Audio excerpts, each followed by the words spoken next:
There was a lot that happened in the opening ceremonies of the Olympics that was misinterpreted.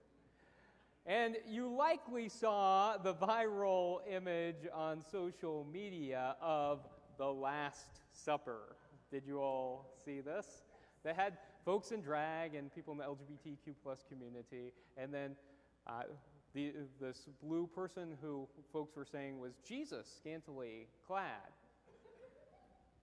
The only problem was they were not standing behind a table. They were on a runway, and it wasn't a reenactment of the Last Supper. It was the Greek god Dionysus, the god of winemaking, which, I mean, maybe the religious right would have lost their mind about that in and of itself anyway. I don't know.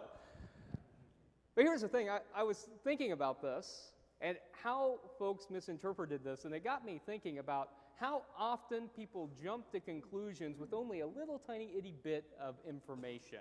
You ever notice that? And it's almost always the wrong conclusion, too.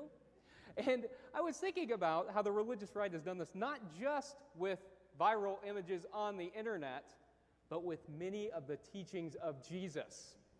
That just as there's a lack of understanding about Greco-Roman culture and, say, the Greek god Dionysus, there's also a lack of understanding about much of the context that tells us what the Bible is really about.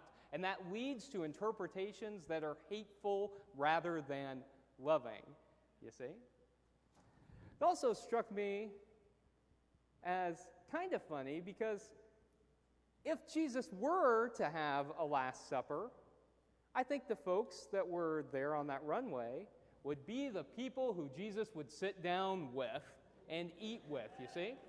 Because Jesus' message was always about love, and it was always about breaking down the barriers that exist and bringing people together as a part of the human family. Jesus did that not just with his final meal, but he did that with every meal he had in his life.